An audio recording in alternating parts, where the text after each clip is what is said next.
এয়ারপোর্টে এক ঝলকেই সকলের নজর কেড়ে নিলেন তিনি। ফ্যাশন, সাহসিকতা আর স্টাইলের নাম যখন আসে, কঙ্গনা শর্মার নাম ঠিক ওপরে থাকে। তবে এই গ্ল্যামার মুখের পিছনে আছে এক সংগ্রামী জীবন, অজানা গল্প আর অনুপ্রেরণার ইতিহাস।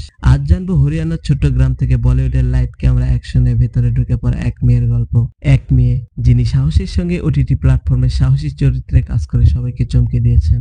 আজকের এই ভিডিওতে আমরা জানবো কঙ্গনা শর্মার পুরো জীবন, ক্যারিয়ার, কষ্ট, সাফল্য ও আলোচিত মুহূর্ত। কঙ্গনা শর্মার জন্ম মুরাদাবাদ, উত্তরপ্রদেশে, কিন্তু তার পরিবার পরে হরিয়ানায় বসবাস শুরু করে। তার পরিবার ছিল সাধারণ মধ্যবিত্ত, বাবা সরকারি চাকরিতে এবং মা একজন গৃহিণী। ছোটবেলা থেকেই কঙ্গনা ছিলেন অন্যরকম। যেখানে গ্রামের মেয়েরা সাদামাটা জীবন বেছে নিত, কঙ্গনা চেয়েছিলেন আলাদা কিছু করতে। স্কুল জীবন পার করেন হরিয়ানায়, তারপর দিল্লিতে চলে যান পড়াশোনা করতে। দিল্লি ইউনিভার্সিটি থেকে গ্রাজুয়েশন করেন। বিশ্ববিদ্যালয় জীবনে পড়ার পাশাপাশি থিয়েটার, ডান্স ও মডেলিং এ অংশ নিতে থাকেন। কলেজ ফ্যাশন শোতে তার উপস্থিতি ছিল চমকপ্রদ। আস্তে আস্তে তিনি বুঝে যান, আমার মঞ্চেই ভালো লাগে। কলেজ জীবন শেষ হতেই কঙ্গনা সিদ্ধান্ত নেন মুম্বাই যাবেন। মুম্বাই শহরে প্রথম দিকে জীবন সহজ ছিল না। রুম খোঁজা, অডিশন দেওয়া, প্রত্যাখ্যান আর খালি হাতে ফিরে আসা ছিল নিত্যদিনের ঘটনা। তবুও থেমে যাননি। মডেলিং শুরু করেন ছোটখাটো ব্র্যান্ডের হয়ে। সেই সময় বিজ্ঞাপন ও অডিশনের মাধ্যমে নিজেকে পরিচিতি করে তোলেন। ব্রেক থ্র আসে 2016 সালে। তিনি সুযোগ পান একটি সাহসী কমেডি ফিল্ম গ্রেট গ্র্যান্ড মাস্তিতে। সেখানে তিনি অভিনয় করেন স্বপ্ন নামের একটি চরিত্রে, যেটা ছিল সাহসী এবং এক্সপ্রেসিভ। অনেকেই তখন কঙ্গনাকে চেনেননি, কিন্তু যারা চিনেছিল তারা তাকে মনে রেখেছে। সিনেমার পরবর্তী ধাপ ছিল মিউজিক ভিডিও। তিনি একের পর এক হিট মিউজিক ভিডিওতে কাজ করেন। তেরা জিসিম 2, আলিগনি এর সঙ্গে ব্যাপক ভাইরাল। ইয়ে হে মোহাব্বত, নিদ্রা, জুদা, এই গানগুলিতে তার রোমান্টিক, সাহসী ও গ্ল্যামার্স লুক তাকে সবার নজরে আনায়। ইউটিউবে তার ভিডিওগুলি কয়েক মিলিয়ন ভিউ পায়। মিউজিক ভিডিওর পাশাপাশি তার ফ্যান ফলোয়িং বাড়তে থাকে ইনস্টাগ্রামে। প্রতিটি রিলস, প্রতিটি ছবি যেন ভাইরাল হতো মুহূর্তে।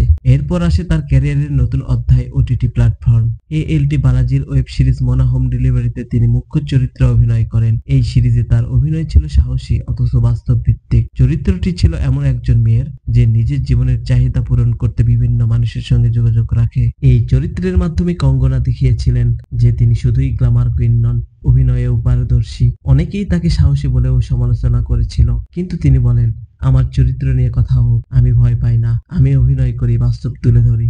ইনস্টাগ্রামে কঙ্গনা আজ একজন বড় নাম। Airport look, gym look, fashion look, সবকিছুতেই তিনি ভাইরাল। প্রতিটি রিলসে লাখ লাখ ভিউ আসে। ফ্যাশনের দিক থেকে তিনি অনেক বড় বড় মডেলদের টেক্কা দিচ্ছেন। সাহসী পোশাক, আত্মবিশ্বাসী হাঁটা, ক্যামেরার সামনে একটুও লজ্জা না পাওয়া, এটাই কঙ্গনার স্টাইল। সাংবাদিকদের প্রশ্নে তিনি বলেন, যারা সমালোচনা করে তারা আমার জুতা পর্যন্ত পরার যোগ্য নয়, আমি নিজেকে ভালোবাসি। কঙ্গনা নিজের ব্যক্তিগত জীবন নিয়ে বেশি শেয়ার করেন না। তিনি নিজের কাজ, স্বাস্থ্য, স্টাইল ও আত্মবিশ্বাস নিয়ে ব্যস্ত থাকেন। প্রতিদিনের রুটিনে থাকেন যোগা, ফিটনেস, স্কিন কেয়ার ও ধ্যান। তিনি বিশ্বাস করেন, যদি তুমি নিজেকে ভালোবাসো তাহলে দুনিয়াও তোমাকে ভালোবাসবে। আজকের দিনে কঙ্গনা শর্মা শুধু অভিনেত্রী নন, তিনি একজন অনুপ্রেরণা, সাহসের প্রতীক এবং বাস্তবতার মুখ। ছোট্ট শহরের একটি মেয়ে যিনি প্রমাণ করেছেন স্বপ্ন দেখতে কোনো বাধা নেই, আর নিজেকে বিশ্বাস করলে কিছুই অসম্ভব নয়। আপনি যদি কঙ্গনার ভক্ত হন, কমেন্টে লিখুন কোন চরিত্রে বা কোন লুকে তাকে আপনার সবচেয়ে ভালো লেগেছে। ভিডিওটি ভালো লাগলে লাইক দিন,